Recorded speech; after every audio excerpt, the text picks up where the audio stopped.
Bonjour. En tout cas, je viens de finir ma séance hebdo de sport et comme cette question était restée dans ma tête, je t'ai dit quand je me sentis bien, je vais répondre à cette question. C'est quelqu'un qui m'a contacté, qui m'a dit mon mari ne me désire plus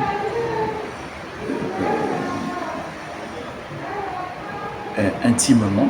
Il n'est pas que la vidéo soit comment on dit ça, signalée, voilà. Et on est ensemble, ça fait 15 ans, je crois, 3 enfants. Bon. En tout cas, bref, c'est un peu des choses comme ça. Je n'ai pas trop retenu les détails. Mais ce qui a retenu mon attention, c'est mon mari ne me désire plus. Vraiment, je ne vais pas passer beaucoup de temps, donc je vais aller très vite. Il y a 3 choses qui font qu'un homme africain, souvent, ne désire plus sa femme. Premièrement, ce sont les problèmes économico-financiers. Quand il a beaucoup de problèmes économiques ou financiers, sa tête est tirée à gauche et à droite. Et je parle d'un homme, donc ça veut dire quelqu'un qui est actif, qui a une famille, qui a des charges et tout. Et ces choses-là minent son appétit sexuel. Donc c'est normal qu'il n'ait plus le désir de entrer dans l'intimité. La deuxième chose, ce sont des problèmes divers. Il y a des problèmes de famille, des inquiétudes, la santé et tout ça. Souvent, quand ça mine un homme aussi, son premier souci, ce n'est plus l'intimité. Et le troisième, c'est le plus fréquent et le plus probable, c'est qu'il ne trouve plus de désir envers la femme. Et c'est sur quoi je vais m'appesantir. J'en ai parlé sur plusieurs vidéos, mais apparemment peut-être que vous n'avez pas suivi. Mais je vais m'appesantir sur souvent le troisième problème. Souvent, c'est le troisième problème qui crée les problèmes dans les couples. C'est le manque d'attirance physique. Vous savez, quand ton mari te voit nu et il voit 3 beignets empilés et que c'est pas comme ça qu'il t'a connu, il est repoussé. Vous voyez les beignets, 3 beignets empilés, ça fait 3 boules. Et quand il te voit comme ça, il n'est plus attiré. Ce que mes chères sœurs, vous devez comprendre, c'est que à un certain âge, je crois jusqu'à 20-25 ans, la sexualité est une pulsion. Les jeunes sont chauds, c'est comme ça. Mais après ça, surtout quand on commence à avoir des charges, la sexualité devient, elle n'est plus une pulsion, elle devient plus mentale. L'homme va vers ce qui l'attire, il ne va plus vers ce qui est disponible, il va vers ce qui l'attire. Donc quand toi, en tant que femme, tu lui proposes des seins qui sont tombés, ce n'est pas une critique parce que tu as allaité, un gros ventre, parce que tu as eu des enfants, des grosses cuisses, parce que tu ne fais aucun sport. Je me dis sérieusement, honnêtement, entre nous, si quelqu'un te proposait ça, est-ce que tu vas apprécier? L'homme est activé par les yeux. Et c'est ce que l'homme voit avec ses yeux qui l'attire. Mais s'il regarde ça et que ce n'est pas ce qu'il avait apprécié chez toi, parce que beaucoup de femmes oublient toujours ce que l'homme a apprécié chez eux au début. C'est vrai que l'homme est prêt à faire avec, parce qu'il se dit, tu vas porter mes enfants et tout ça. Donc, j'accepte que tu te transformes jusqu'à un certain degré. Mais il faut reconnaître que les femmes, et surtout les femmes africaines, ont pris cet petit espace de liberté qu'on leur a donné pour être transformées, à en faire tout et n'importe quoi. Et après, elles se plaignent. Ne vous plaignez pas. Parce qu'en même temps, quand toi, tu es en train de te laisser aller, il y a des filles plus jeunes que toi qui donnent une plastique parfaite. Or, ce que vous oubliez, c'est quoi? C'est que tant que vous allez être en vie, tant que votre mari va être actif, votre place est en danger. Votre place sera toujours en danger. Parce que, écoutez, chrétien ou pas, pasteur ou pas, c'est des yeux humains. Et il n'y a personne qui tend son cœur à aimer ce qui et qui n'est pas attractif. Personne ne va dire, ah, comme c'est ma femme, elle a beau être comme 4-5 beignets enroulés, je vais continuer à... Non, c'est instinctif, c'est pas volontaire, c'est instinctif que quand on voit quelque chose qui ne nous plaît pas, on se retire. Donc tous les hommes, si un homme te dit que ça lui plaît, franchement, moi ça m'étonnerait, c'est un mensonge. Tout homme, être humain, quand il voit quelque chose qui ne lui plaît pas, c'est instinctivement qu'il se retire. Donc cet instinct-là tue la libido dans les hommes.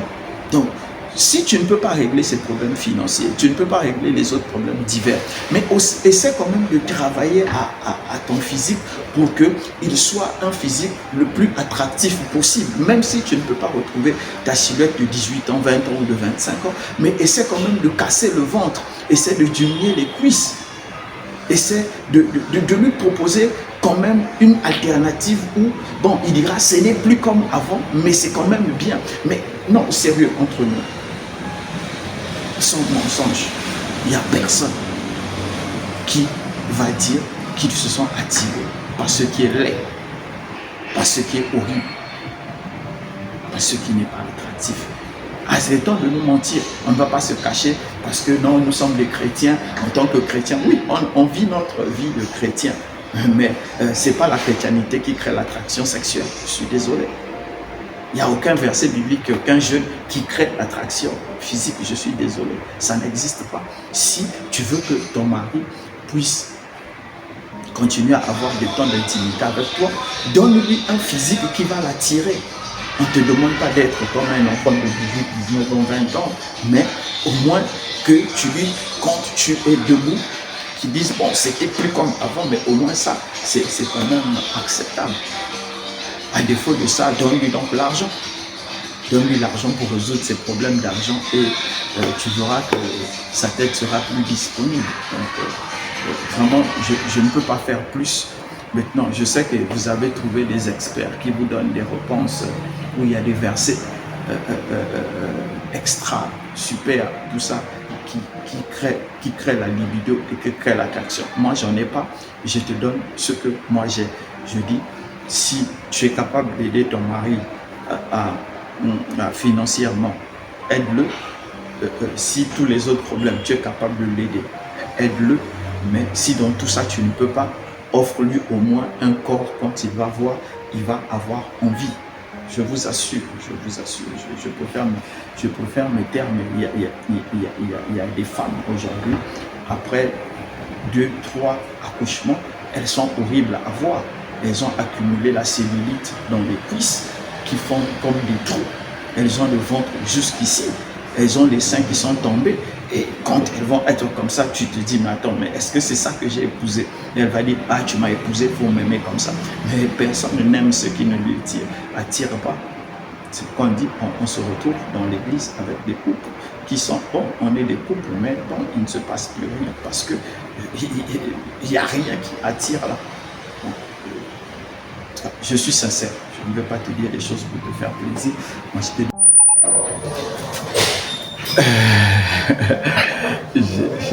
j'ai tellement ri tout à l'heure. Il y a une dame qui était là, qui a suivi la vidéo. Et elle me dit, mais j'ai écouté, excusez-moi ce que vous avez dit, mais j'ai 2 questions. Dit, et si le monsieur, il est aussi devenu comme vous, avec un gros ventre? Alors ça m'a tellement fait rire. Vous savez, honnêtement, celui qui demande n'est pas en position d'imposer quoi que ce soit. Je répète, celui qui demande n'est pas en position d'imposer quoi que ce soit. Ce n'est pas possible. La question, c'est la dame qui me l'a posée. Donc, elle ne peut pas dire à son tour qu'elle a des exigences. Elle doit prendre ce qu'on lui donne. Si c'était un homme qui m'avait dit ça et qui disait que l'inverse, je l'aurais dit quasiment la même chose. Travaille à ta libido, travaille à ton ventre, à ton plastique et tout ça, à ton physique. ce que je leur ai dit. Donc, qu'est-ce que je dis? Il y a beaucoup de femmes, il y a des femmes qui ont fait 4, 5, 6 enfants. Et quand tu les vois, elles sont bien, elles vont à la salle de sport, elles courent, elles font des marches. Quand tu les vois, elles sont saines. Donc, je disais qu'il n'y a aucun homme sur cette terre, et même aucune femme sur cette terre, quand on lui proposera des choses, elle prendra le pire pour elle-même. Ce n'est pas possible. Ce n'est pas possible. On prendra toujours le meilleur pour soi-même. Donc, je vais répéter ceci. Il est possible de casser le ventre. Il est possible de faire disparaître la cellulite au niveau des cuisses. On le fait avec le sport. Et encore, en passant, vous êtes devenu expert pour créer des tisanes pour que vos hommes puissent retrouver la virilité. Mais faites des tisanes aussi pour casser le ventre et les cuisses. C'est de la graisse, c'est possible aussi de les casser.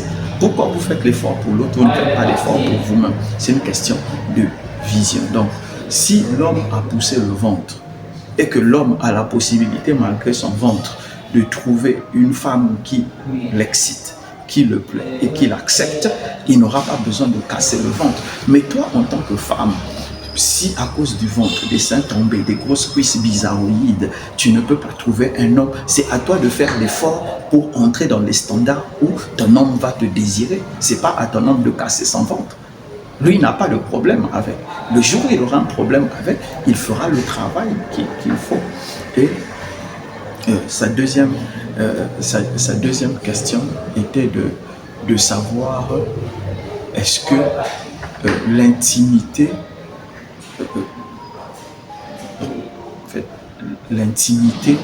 va de pair avec l'amour. Non, sa femme peut avoir porté 4, 5, 6 grossesses, 20 grossesses et devenir physiquement bizarre et qu'on continue à aimer.